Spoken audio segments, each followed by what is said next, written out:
You're listening to The Jacob Valk Show. He's breaking down the latest and greatest in sports as only he can. Follow him on Twitter @RealJacobValk. Here he is, Jacob Valk.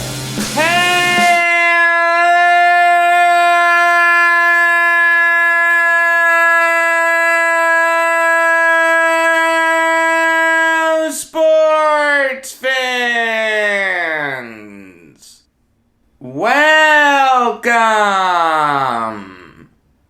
to another edition of the Jacob Valk Show. I am the Jacob Valk, except no imitation. I've got to start by breaking down the two LCSs. I'll start with the ALCS, a series that, like I predicted, I've had an incredibly tough time getting into. They're the two biggest rivals of the Yankees. I have no rooting interest in this. You know what the best moment of the ALCS was, to me? Seeing Luis Garcia leave early. You see Jake Odorizzi come in as the sacrificial lamb. That was nice.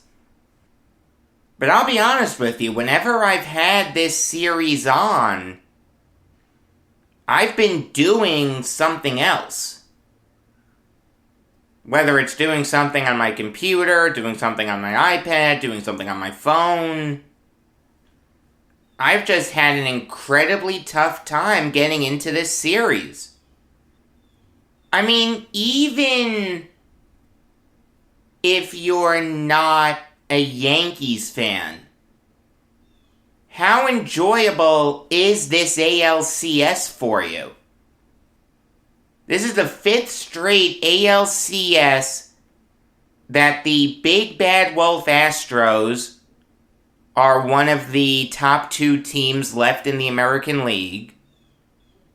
Everyone hates the Astros. Like, no one outside of Texas likes the Astros. So yeah, you're rooting for the Red Sox. I totally get it. Like, if you're a Dodgers fan, just hypothetically, you've got to be rooting for the Red Sox. A, because it'll be easier for you to beat the Red Sox in the World Series. But B, because they're not the Astros. It's going to be a while until the Astros are no longer the Big Bad Wolf. But I'll tell you, as a Yankees fan, even a game like Game 1, a very close game, down to the wire, could have gone either way. I had a real tough time getting into it. And my father was the same way. Usually in the MLB playoffs, we're locked in. Like, I've been locked into the NLCS, but the ALCS? It was like when Correa hit that home run. Oh, great, the Astros are leading now. Whoop-de-doo. Oh, great, Jose Altuve gave them an insurance run. Oh, great, Kike Hernandez just made it a 1-run game. Alright, where was I on my computer? And Game 2, I mean, forget about it. That game was over in the 2nd inning. I commend the Astros for making the final score a little respectable. You were down 8-0. In fact, you were down 9-0 at one point. You end up losing 9-5. That was pretty impressive, but the best things to happen And Saturday's game, from a Yankees fan's perspective, was seeing Jake Odorizzi as the sacrificial lamb and finding out that the Astros became the first team in baseball history to give up 2 grand slams in a single postseason game. Now, one thing about that game caught my eye, even after I really tuned out. After the second grand slam, it's like, okay, great, I don't have to pay attention to this game anymore. Let me keep watching Kentucky, Georgia. I mean, the game is over at that point. And the Astros managed it like it was over. You leave Odorizzi in for 4 innings. That was the right decision. Then you really bring in the B squad of relievers. Blake Taylor, Yimi Garcia, and Ryan Stanek. You didn't see Zach Greinke. You didn't see Phil Maton. You didn't see Ryan Presley. You didn't see Kendall Graveman. That was the right thing by the Astros. Give your A squad of relievers an extra day off. They'll have 2 rest days before Game 3. Smart decision by Dusty Baker. What does Alex Cora do?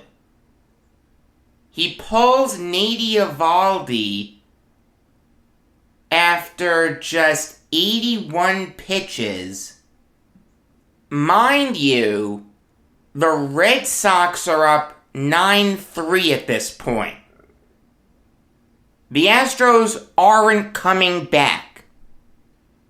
Alright, I can say with a high degree of confidence that there were a fair number of Astros fans that after the second inning were watching some college football on their phones.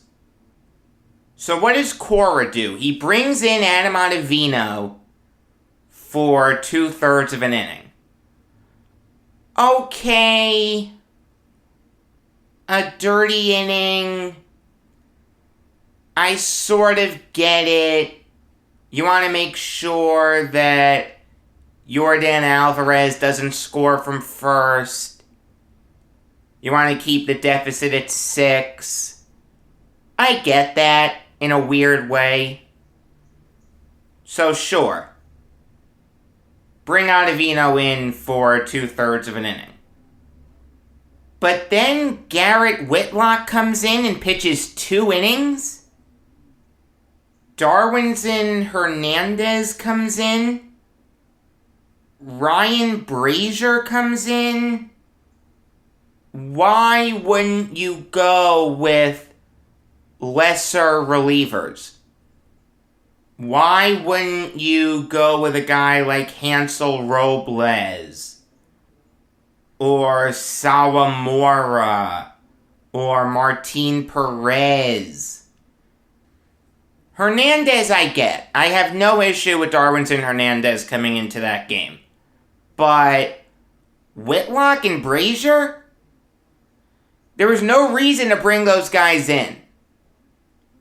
Give them an extra day off. Like, the Astros now have a rested bullpen for tonight. The Red Sox don't. And seeing how Erod got spanked in Game 1 of the ALDS, that concerns me. I get wanting to preserve the lead. I get wanting to make sure that you win that game and turn it into a best 3 out of 5. But the Astros were in give-up mode. They were content to fight another day. I mean, realize you're playing 3 straight games now. And you're going to be tempted to go to that bullpen very early. I know how managers think nowadays. You risk running them into the ground. If you have the opportunity to not use your A relievers, take it. Cora had that opportunity, but he didn't take it. Bad job by him. But now on to the NLCS. The stunner of all stunners. If you had the Atlanta Braves being up 2-0 in this series, play lotto tonight. Even though those games were at Truist Park, there's no way that you thought the Braves would take the first two. Maybe they'd take one. I mean, the Braves were rested and the Dodgers weren't. So sure, maybe, just maybe, the Braves can take one. But two? I mean, what you've done now is you've made all these games the rest of the way must-win games for the Dodgers. Tomorrow's game is a must-win because the Braves aren't going to blow a 3-0. Game 4 is a must-win because the Braves aren't going to blow a 3-1. Game 5's a must-win because you don't want to go back to Atlanta needing to win both games to win the pennant.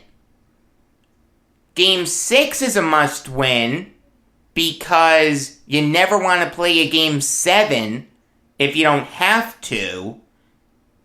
The old cliche, anything can happen in a Game 7, is 100% true. And obviously, Game 7's a must-win. Every game the rest of the way is now a must-win for the LA Dodgers in the NLCS.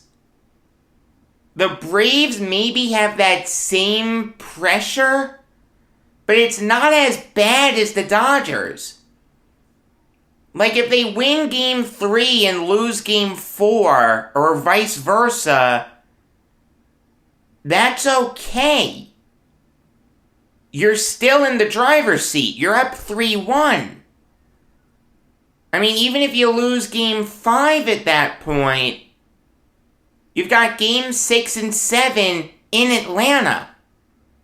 Granted, Braves fans don't show up to support their team, but I just saw the Braves win Games 1 and 2 in Atlanta over a superior Dodgers team in dramatic fashion. So I'd be really confident in the Braves winning one of those two games in Atlanta. If you're a Braves fan, you've got to be elated right now. Whatever happened in this series would have been considered gravy.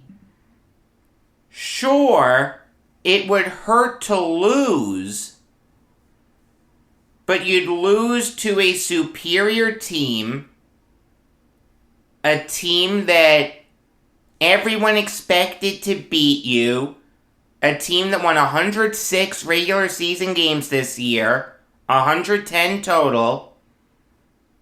Meanwhile, the Braves won 88 regular season games this year and 91 total.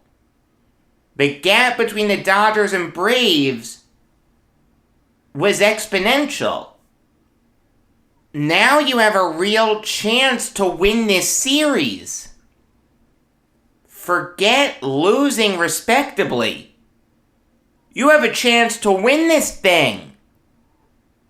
You have a chance to win your first pennant since 1999. people in Georgia are going to be doing their best Prince impression. They're going to be partying like it's 1999. To win these 2 games in the way that they've won them is nothing short of incredible. Back-to-back walk-off singles? That's just nothing short of incredible. Now, Dave Roberts has really mismanaged these 2 games. But give the Braves credit for capitalizing on his mistakes. Firstly, going with a bullpen game in Game 1, you knew that wasn't gonna end well. I would have rather seen the Dodgers start Walker Buehler on 3 days rest. Bullpen games don't work in the playoffs. I understand that you got away with the opener in Game 5 against the Giants, but you had Julio Urias to pitch 4 innings. What was the plan for Game 1? Tony Gonsolin was going to pitch 4 innings? Tony Gonsolin's not a bad pitcher, but I'd rather see Buehler on 3 days rest. He really didn't impress me in Game 1. Also, by going with a bullpen game, you used your high leverage relievers earlier than you would have liked to. You used Corey Knebel in the first inning, so you didn't have him in the later innings. You used Joe Kelly in the 7th inning rather than the 8th inning. You used Kenley Jansen in the 8th inning rather than the 9th inning. So Blake Trinan was forced to come in to pitch the 9th, and he blew it. Then Game 2 happens. Max Scherzer gets pulled too early, because of course he does. For some inane reason, Julio Urias comes in to pitch the 8th inning. So you have your 20-game winner, who is evidently still scheduled to start Game 4 on Wednesday, coming in to pitch the 8th inning. You had Gratterall, you had Knebel, you could have gone to Jansen for 6 outs. You go to Urias, a guy who started 32 games this year and really isn't used to coming out of the bullpen? I understand what he did in Game 5 against the Giants. Great, fantastic. But you can't have him pitch the 8th. There's no way that was going to work. Of course the Braves are able to tie it up. I'll say this, though.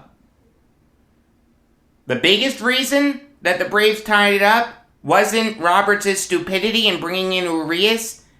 It was the stones on Ron Washington. Because this guy has gonads the size of Alaska.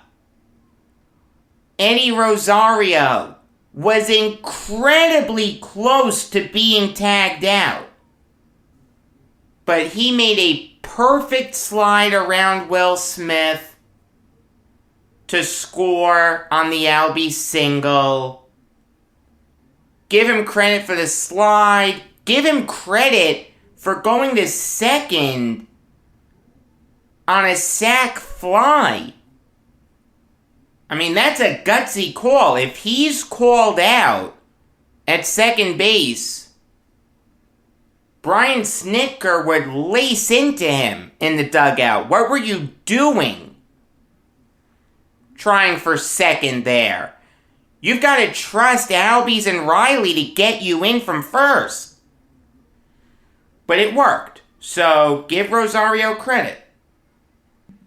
And give Ozzie Albies credit for scoring from first on the Riley double.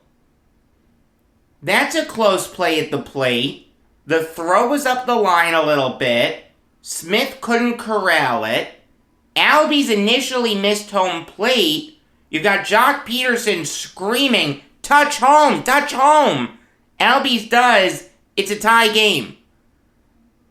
If anything changes there, whether it's Rosario being tagged out at second, Rosario being tagged out at home, or Albies being tagged out at home, we're criticizing the Braves for being too aggressive. But you know what? That's what happens when you're the underdog. You gain the right to be aggressive. The Braves will never admit this, but they know that they're at a talent deficit when compared to the Dodgers. They won 88 games this year. The Dodgers won 106. The Braves have no business being mentioned in the same breath as the Dodgers. So if they're going to win, they've got to push the envelope a little bit. They've got to take chances. That's what you do when you're the underdog. Worst comes to worst, you lose. You're expected to lose anyway. No one would begrudge the Braves for getting swept in this series. It would have been a tough pill to swallow if you're a Braves fan, but you know what? They won the NL East. They beat a really good Brewers team in the NLDS. You lost to a great Dodgers team. There's no shame there. The Braves know that they're playing with house money a little bit. So take those chances. Send Rosario. Send Albies. Take the extra base. That's a great job by the Braves. Worst comes to worse, it doesn't work and you lose. No one would begrudge you. No one would be calling for heads to roll. It's not the end of the world. Best comes to best, it works. And don't look now, but the Braves are only 2 wins away from winning their first pennant in 22 years. But I'm getting a little ahead of myself. The bottom of the ninth starts with Brusdar Graterol on the mound. That's the right decision by Dave Roberts. You want to save Jansen for when you have a lead. You're going to one of your A relievers. He should be expected to get through the ninth. I totally get that. But Graterol runs into a little bit of trouble. There's a runner on second, 2 men out. Eddie Rosario at the plate.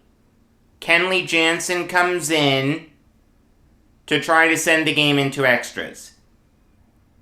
Eddie Rosario's at the plate. He hits a shot right to Corey Seager. He's played perfectly. It's a liner, it's a scorcher, but Seager's played perfectly. And it's a ball that a major league shortstop needs to have. If you can't glove it, at least keep it in front of you. Keep Dansby Swanson at third. If you keep the ball in front of you, I understand that Ron Washington's aggressive. I don't think he would have sent Swanson there. And if he would have, if you make the right throw, Swanson's out by 50 feet. See, here's my question, though. Ron Washington makes the aggressive send of Rosario and the aggressive send of Albies, and it works. Phil Nevin makes the aggressive send of Aaron Judge. Nevin's now out of a job. Why does it work for the Braves and not the Yankees? That's what I want to know. But regardless, the ball skips past Seager. Swanson scores without a throw. The Braves win 5-4. They take a 2-0 series lead. There are a lot of GOATs in this series. Dave Roberts, Julio Urias, the Dodgers outfielders for not making good throws. But I feel like an underrated GOAT is Corey Seager. If Seager keeps the ball in front of him, a million things can happen. But realistically, that's a ball that Seager needs to have. I mean, Corey Seager's a good fielding shortstop. You move Trey Turner to second base because you want to keep Seager at short. That's a ball that, yes, is incredibly tough to field, but it's a ball that a major league shortstop needs to have. I'm sorry, it just is. It's incredibly hard. No one's saying that's an easy ball to field, but if you're a major league shortstop, you've got to field that ball. Or at the very least, keep it in front of you. You can't let it go into center field. You've got to criticize Seager just like you're criticizing Roberts, just like you're criticizing Urias, and just like you're criticizing the Dodgers outfielders. Make no mistake about it, the Dodgers are in trouble right now. If they don't win these 3 games in LA, the series is over. They're not going to win games 6 and 7 in Atlanta. They can win one of the 2, not both. I don't see both happening. Like I said, the pressure's on the Dodgers now. Every game from here on out in this series is a must-win. And if the Dodgers lose this series, heads may roll.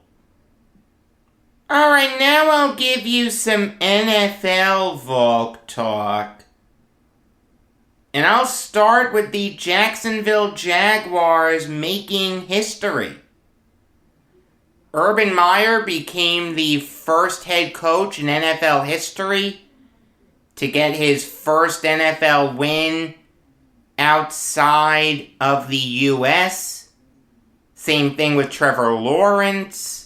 First quarterback ever to win his first game outside of the U.S. It's nice to see the Jaguars get off the schneid.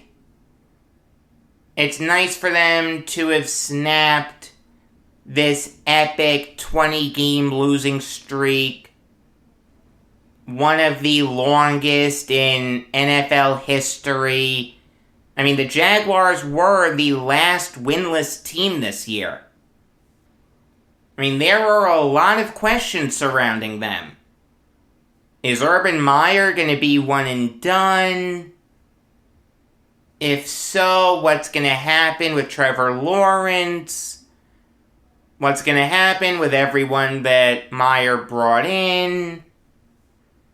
It's nice to see the Jaguars right the ship a little bit. Granted, it's just one win against a bad Dolphins team, but it was a nationally televised game. I don't want to say that the entire NFL world was watching, because the entire NFL world didn't get up that early. If you're not a Dolphins fan, nor a Jaguars fan, you're not getting up early for that game. You're just not. Maybe you'll record it and watch it afterwards because you like the mystique of the London games, but that's about it. Now, I'll say this. Even if you're a Jaguars fan, you really can't be thrilled with that win. You let Tua, who was making his first appearance in a month, go off. I mean, he had his best game ever. Completed 33 of 47 passes for 329 yards and 2 touchdowns. That's an excellent performance. Job well done by Tua. People are saying that the Dolphins could move on from him. Hey, I like him. I'm not saying I'd want him on the Jets because I love Zach Wilson, but if I need a quarterback, I'll take the chance on Tua. I mean, I like him a lot, but you can't allow him to throw for 329 yards in his first game back from injury. That's a bad job by the Jaguars defense. And not for nothing, I'll give Matthew Wright credit. Alright, he hit 2 incredibly tough field goals. A 54-yarder that looked wide right, but it actually wasn't, to tie the game. And a 53-yarder to end the game. Give him credit, but can you really count on him to do that again? To hit 2 over 50-yard field goals to tie the game and win the game? Can you really trust him to do that again? This is Matthew Wright we're talking about, not Josh Scobie. I don't want to take anything away from Wright. It's a great moment. This guy was a software engineer not that long ago. Now he's the seminal reason for the Jaguars winning their first game of the season. Give him credit. I just think that in a perfect world, you don't want Wright being in that spot. Maybe throw a 40-yarder in there. Maybe throw a 30-yarder in there. 2 50-yarders? That's a tough ask. That'd be a tough ask for Justin Tucker.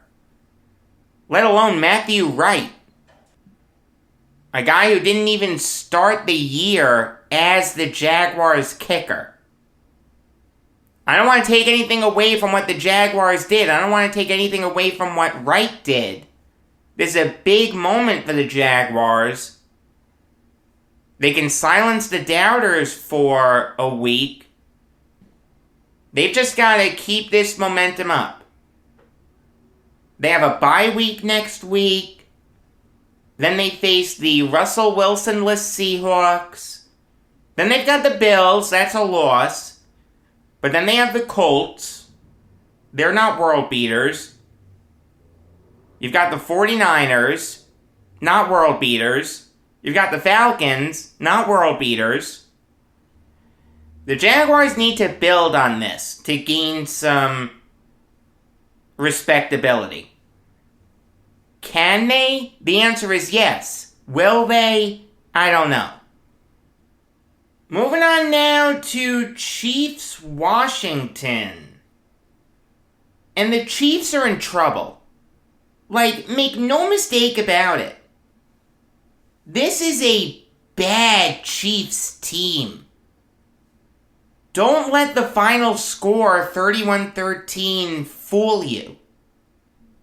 Washington looked like the better team through like 3 quarters. Then the 4th quarter hit, and Patrick Mahomes worked his magic. He led the Chiefs to a victory, but still, the Chiefs are 500. We're through 6 weeks of the season, okay? It's not too early to look at the standings. The Chiefs right now are in last place in the AFC West. Patrick Mahomes made some boneheaded decisions yesterday. That crazy interception where he was being tackled and just lobbed it up. What are you doing there? You know better than that.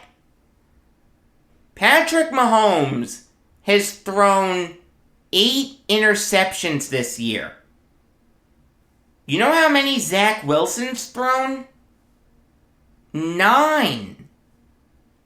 To have only 1 less interception than a rookie quarterback who has struggled this year and has really only played like 3 good halves of football, maybe 4, depending on how you feel about the first half of the Titans game, is tough.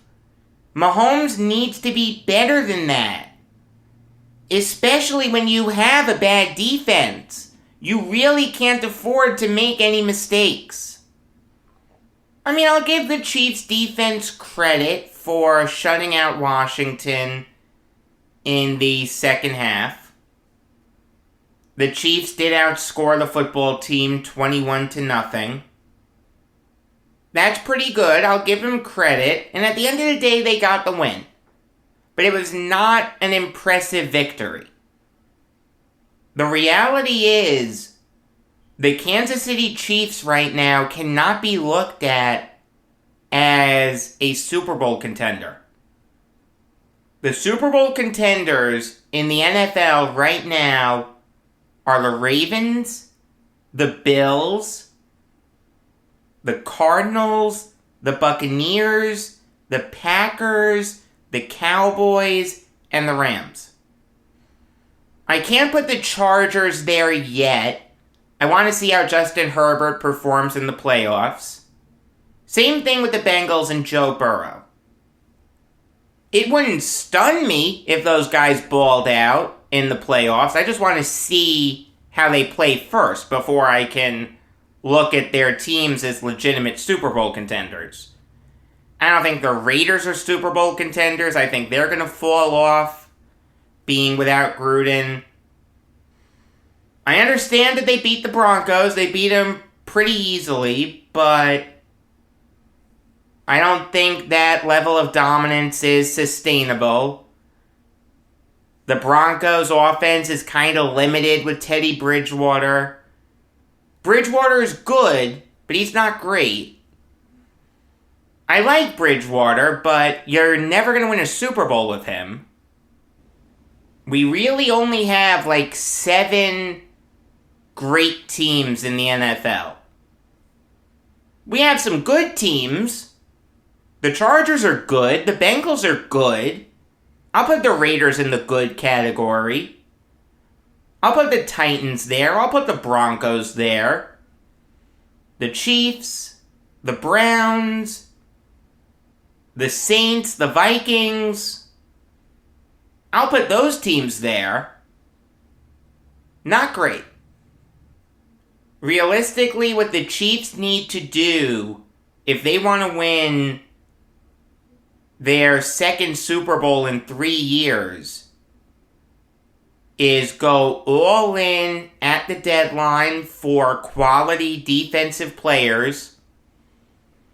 Maybe see if the Jets are willing to part with C.J. Mosley. I'll tell you, for the right offer, I would do it.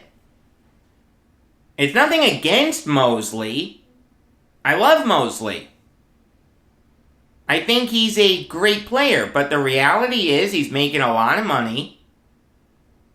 And he's 29.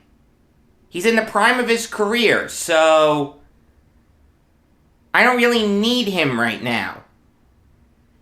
The Jets don't need guys in the primes of their career. They need to play their young guns. For the right offer, I'd trade Mosley and see what other bad teams have good defensive players he can take. maybe the Giants would be willing to trade James Bradbury.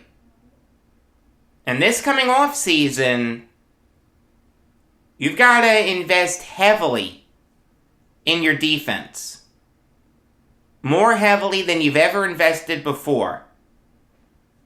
Any marquee signings, any marquee trades, the high draft picks, it's got to be defense, defense, defense. When you have a quarterback like Mahomes, you're expected to win every year. With this defense that the Chiefs have, they're not going to win. They've got to fix that very soon. Moving on now to Seahawks Steelers. The return of Geno Smith. His first start since he broke Eli Manning's streak. Oh, I feel sorry for you, Seahawks fans. I feel sorry for you, NFL fans. You had to watch Geno Smith play quarterback. You had to see him take 5 sacks. You had to see him lose a huge fumble that ultimately cost you the game. You had to see him throw only 209 passing yards. Yeah, I've seen that Geno Smith. Isn't he fun? Doesn't he make you glad to have him as your quarterback? No, he doesn't? No, you don't like him, Seahawks fans? Yeah, that's what I was trying to say last week. And I had Seahawks fans saying to me, no, he was actually pretty good. I was impressed how he relieved Russell Wilson against the Rams. You watch, they're going to beat the Steelers on Sunday Night Football. Oh, come on. Can the Seahawks just sign Cam Newton, please? Like, not for nothing, but pretty soon you're going to reach that point of no return. If you're John Schneider or Pete Carroll. The season's going to be lost. Yeah, Russell Wilson will be back, but he'll be playing in a lost season. You're going to hear the trade rumors again. Let me ask you something.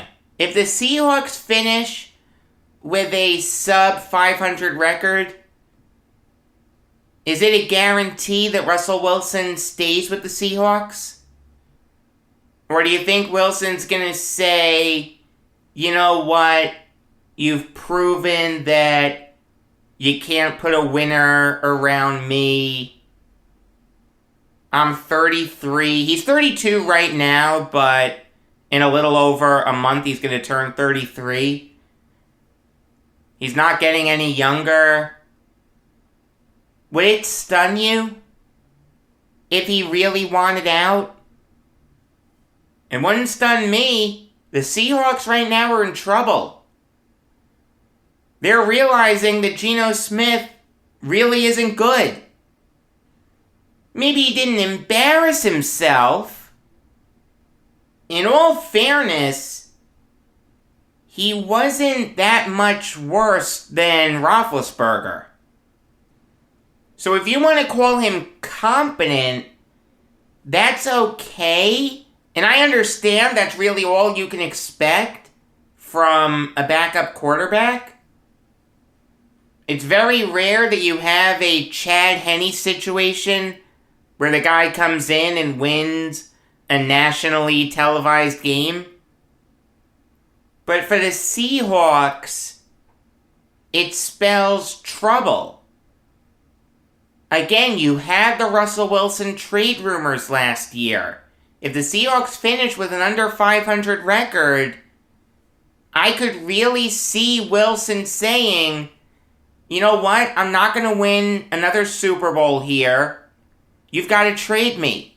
You haven't gotten this team better. Trade me. The Seahawks could have won that game yesterday. The reality is, this was just a terrible Sunday night game. Yeah, it was a close game. Yeah, it went into overtime. Yeah, Jason Myers hit a big game-tying field goal late. Give Geno credit for engineering that drive after the Chris Boswell go-ahead field goal. But for the most part, that was just a lousy game. What was better, that or Game 2 of the NLCS? The answer is Game 2 of the NLCS. I'll say this, though. Tonight is interesting. You've got Game 3 of the ALCS going on at the same time as Bills-Titans. I'm probably going to flip-flop between the two games. And then tomorrow, forget about it. You've got Game 3 of the NLCS, Game 4 of the ALCS. The Nets are starting the NBA season against the Bucks. The Islanders are playing. Warriors-Lakers is on. Don't you just love that? When everything is on at the same time? The two extremes. When everything is on at the same time, and when nothing is on. They're both terrible, but for completely different reasons. And only sports fans will get that. Alright, now I'll give you some college football Valk talk. And I'll start with Oklahoma State, Texas.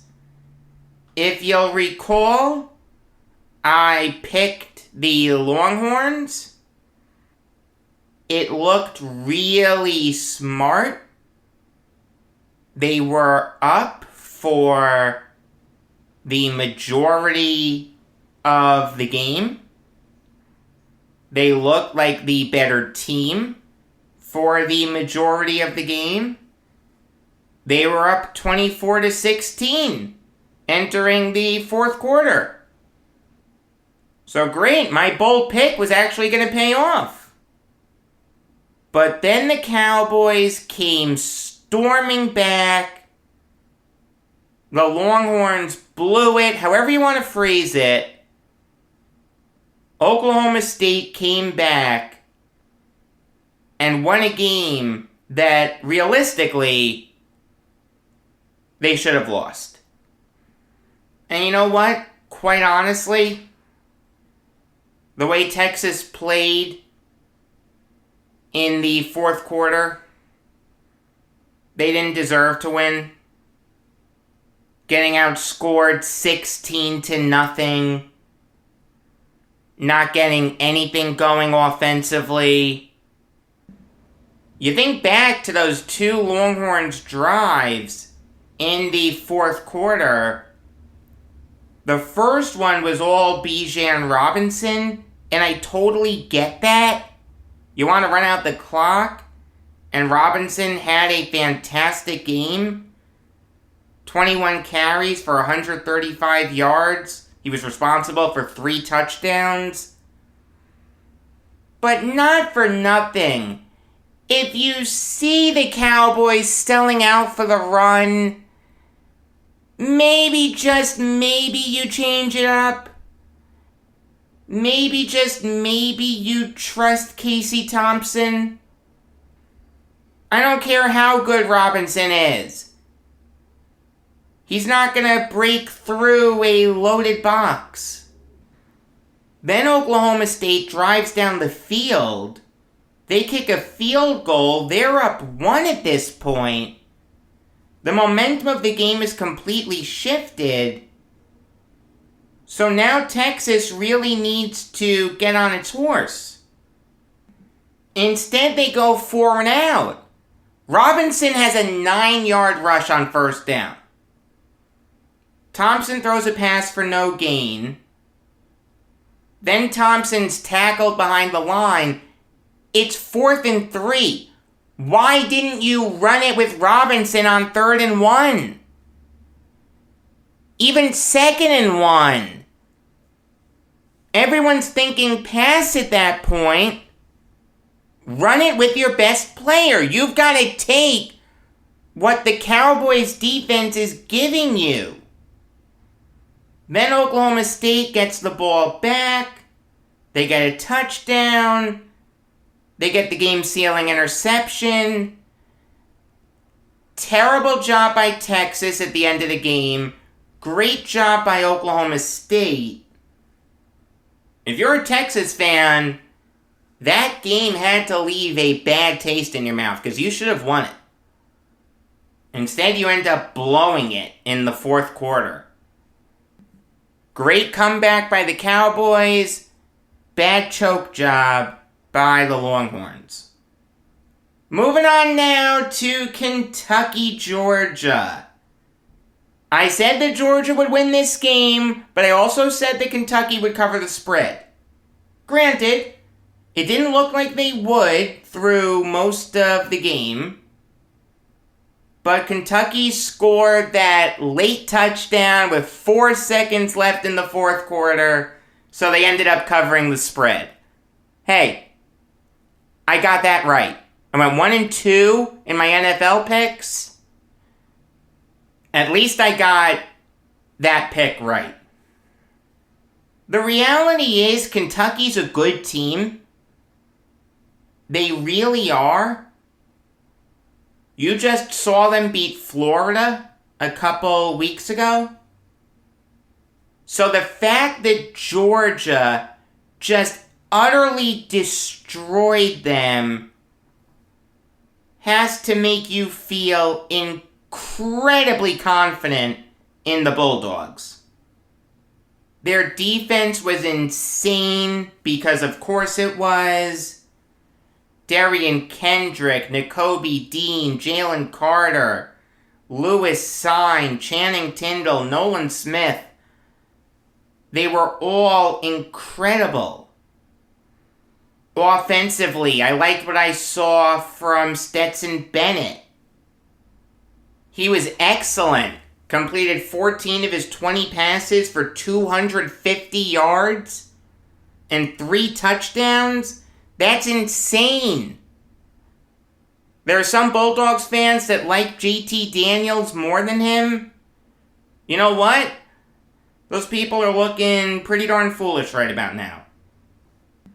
Brock Bowers was great. 5 catches for 101 yards and 2 touchdowns. The offensive line was great. Jamari Salyer, Justin Schaefer. I wasn't that impressed with the center, Cedric Van Pran, but I was impressed with Warren Erickson and Warren McClendon. This Bulldogs team has to be the CFP favorites right now. It's just that simple. You look at the other teams. I don't trust Cincy, since they haven't played anyone great except Notre Dame. I don't trust Oklahoma. They don't have a quarterback. Georgia would beat Alabama. They'd beat OSU. Michigan never wins a big game. They'd beat Penn State. Oklahoma State, maybe. Michigan State, maybe. Oregon, no. Iowa, no. Georgia has to be the favorites. Speaking of Iowa, they got utterly destroyed by a bad Purdue team. Purdue entered that game at 2-2. Iowa entered that game undefeated. They were the team that you looked to as a team that could knock off Georgia. They have a great defense too. It would be a low-scoring game, and it would be a game that the Hawkeyes' defense maybe could win. Now, odds are we're not going to see it. The Hawkeyes' offense looked dead to the world. Spencer Petras threw 4 interceptions. Iowa had less than 300 total yards in the game.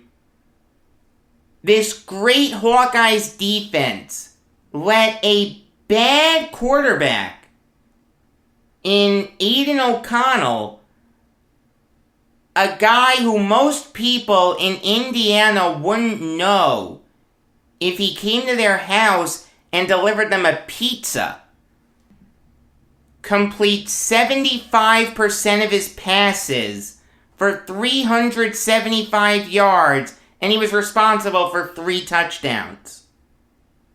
That's just inexcusable. It looked like Iowa was sleepwalking. They expected to dominate the Boilermakers. Sometimes that happens. You get too confident in yourself. You look past your opponent. The reality is, any team can be better than any other team on any given day. It's also possible that the Penn State game took a lot out of them. But now, college football, in terms of tiers, is Georgia at the top. Below them is everyone else. Iowa was the only team that could give them a run for their money. Maybe Alabama? I just don't see it. I mean, give Alabama credit for beating Mississippi State. You knew they'd be ticked off.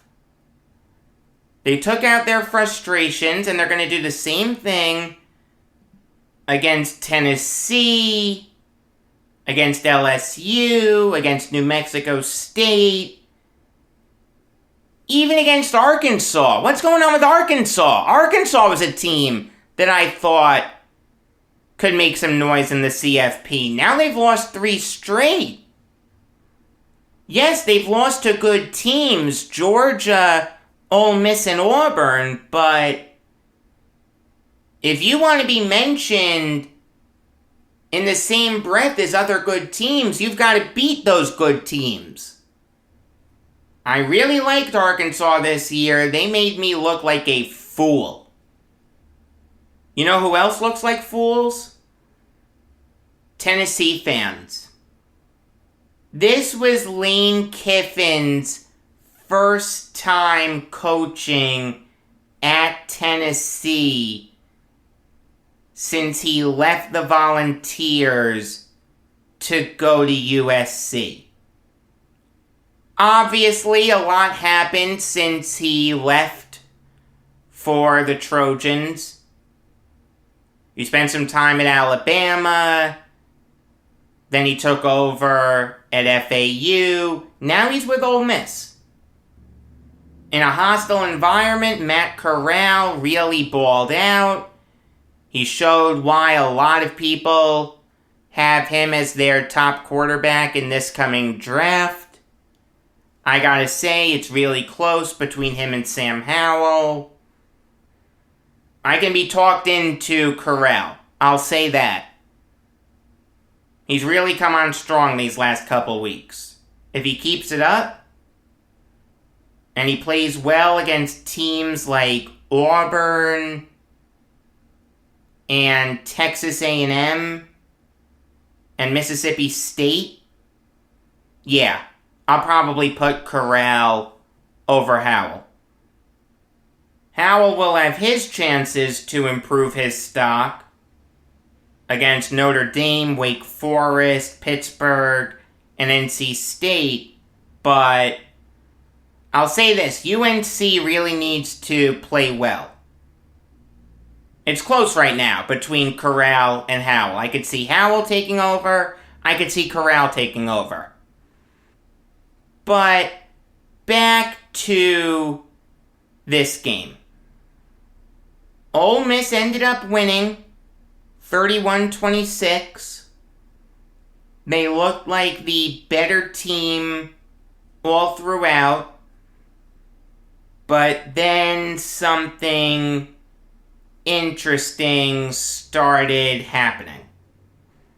Towards the end of the game, Lane Kiffin was getting stuff thrown at him. He was getting cursed at. At one point, the Rebels left the sidelines. A bunch of debris was being thrown on the field. A golf ball, water bottles, including one that Lane Kiffin caught like Odell Beckham. Give him credit. Beer cans. Even mustard. I'm not kidding. Someone threw a container of French's yellow mustard on the field. I don't know if he brought that from home or he took it from the concession stand. Regardless, that's a disgraceful display by Volunteers fans. According to WATE, which is an ABC affiliate based in Knoxville, 18 people were arrested at the game on Saturday, and 47 were ejected.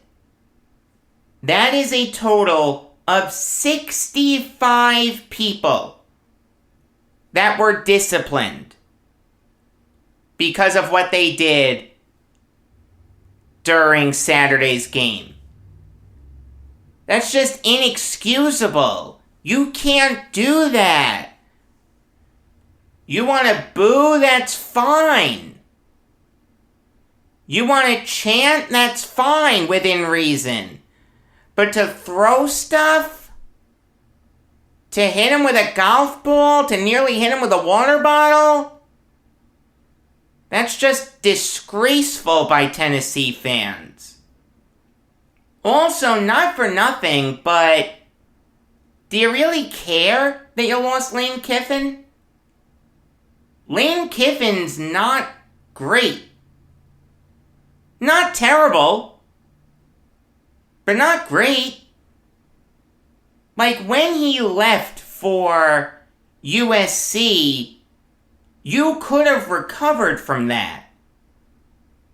It's not like you lost Phil Fulmer or Johnny Majors or Robert Nealand. Instead, you mangled it yourself. Derek Dooley was a failure.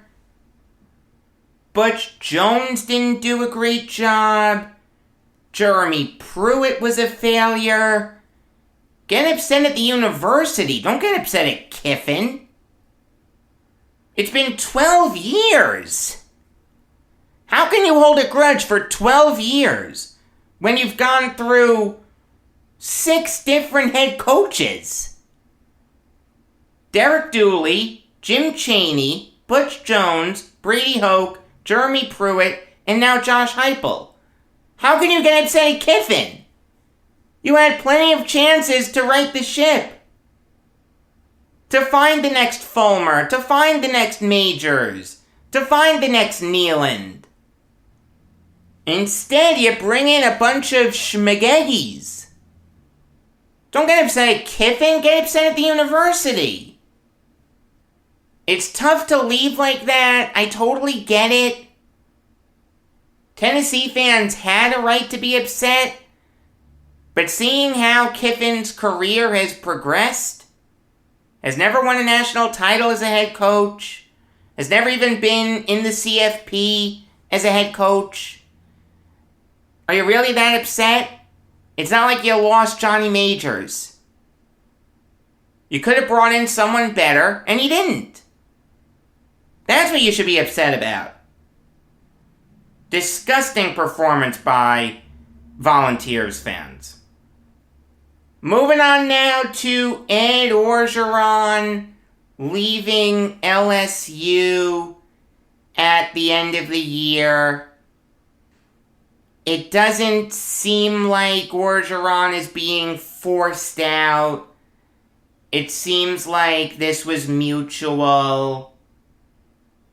I mean, the reality is the last couple years, LSU has underachieved. You go from winning the national title game, going undefeated with Joe Burrow, to going 5-5 in 2020, and now you're 4-3. Granted, you just beat Florida. But I think it's clear that LSU wasn't going to win another national title with Orgeron. It seems like he's content to take some time off. I mean, he's 60 years old. He's made a ton of money as a coach. Like I said, he has a national title. He doesn't have anything left to accomplish.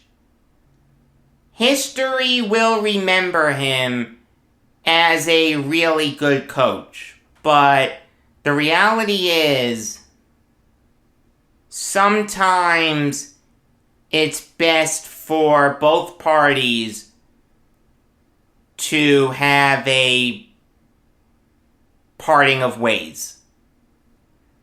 That's what happened with LSU and Orgeron. The fans were starting to turn on him a little bit. You could tell that they had forgotten the magical Burrow season. And Orgeron's 60. He has nothing left to accomplish. He lived his dream. He coached his alma mater. He went to LSU, then he transferred to Northwestern State. This is what was best for everyone. Good job by LSU in letting Orgeron finish out the year. They will get a ton of qualified candidates. It wouldn't surprise me if they made a big run for a guy like Jamie Chadwell. Maybe Eric Bieniemy. A lot of people will be interested in the LSU job. There were a couple deaths in the sports world that I have to talk about. Not the death of Colin Powell. This isn't the right forum for it. I hope he rests in peace. I did like him, but this isn't the right forum to do a deep dive on his legacy. I did like him, though. I will say that. No, the two deaths that I want to talk about pertain to some really good athletes. The first one is Leo Boivin. He died on Saturday at the age of 89. From the mid-50s to the mid-60s, Leo Boivin was one of the better defensemen in the NHL. He was a tough player, very physical. He just had the misfortune of playing for some bad Bruins teams in the early to mid-60s. He got his start with the Toronto Maple Leafs, but they soured on him pretty quickly. He had one good year, his rookie year. He finished third in Calder Trophy voting. He had 15 points in 70 games, but after that, he really struggled with the Leafs. So they sent him to the Bruins, and he thrived. He played with guys like Bob Armstrong, Fern Flaman, Doug Moans, and Alan Stanley. Those Bruins teams of the mid-50s were good teams. And Boivin was a big part of those teams as the tough, physical presence on the blue line. In the 56-57 season, the Bruins made the Stanley Cup Finals, but they lost to the Canadiens in 5 games. The year after that, they made the Cup Finals again, only to lose to the Canadiens again. this time in 6 games. Then the Bruins kinda took a step back. They had some rebuilding years. It was tough, but in 60-61, Boyven put together a good season. He put up 23 points in 57 games. He finished 5th in Norris Trophy voting. In 1963, Boyven was left as the elder statesman of the Bruins. He was named captain, a role that he took very seriously. He stayed in that role for a few seasons until he was traded to the Red Wings. In 65-66, the Red Wings made the Stanley Cup Finals, but they lost to the Habs in 6 games. So 3 times Boyven played in the Stanley Cup Finals. 3 times his team lost to the Montreal Canadiens. Gotta love it. Boyven hung around for a little bit more. He played for the Penguins. He played for the North Stars. He coached the Blues for a little bit. We'll skip over all that because it's really not that important. In 1986, the Hockey Hall of Fame controversially inducted Boyven into its ranks. Now look, all due respect to Boyven, good player, not a Hall of Famer. Not even close. He never won a Stanley Cup, was only a 3-time All-Star, doesn't have a lot of bold type. In 1,150 games, he only put up 322 points. He was a minus 212. In no universe is this guy a Hall of Famer. See, the Hall of Fame used to like putting in a bunch of players from the original 6 era. And when you first look at their stats, you scratch your head. How are these guys Hall of Famers? Then you dig a little more into it, and you get it. Marcel Pronovo's stats aren't that impressive at first glance. But he did win 5 Stanley Cups. Alan Stanley's stats aren't that impressive at first glance. He won 4 Stanley Cups.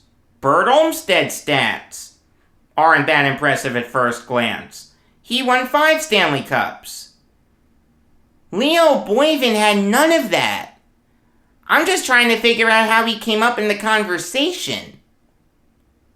It's almost like they were thinking about that old Bruins defenseman from the mid-50s to the 60s that wasn't in the Hall of Fame yet.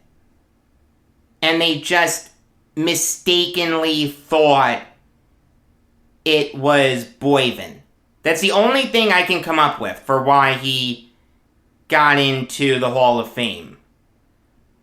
Were they thinking of Fern Flaman? I mean, Flaman's a Hall of Famer. Borderline, but I get the argument. Maybe they were thinking of Doug Moens. Doug Moens was a really good defenseman. Put up over 700 points. Very physical. He had a better argument for the Hall of Fame than Boyven. He was a 7-time All-Star. Again, all due respect to Boyven, the Hockey Hall of Fame usually gets it right, but he's probably the most undeserving Hall of Famer that the Hockey Hall of Fame has. Good player, very good player, physical player, not a Hall of Famer. The second guy to talk about is Pat Studsdale. He also died on Saturday at the age of 83. Pat Studsdale was an incredibly versatile player. He could do just about everything. Return kicks, return punts, play flanker, which is now called wide receiver. He could punt. He was a very good punter.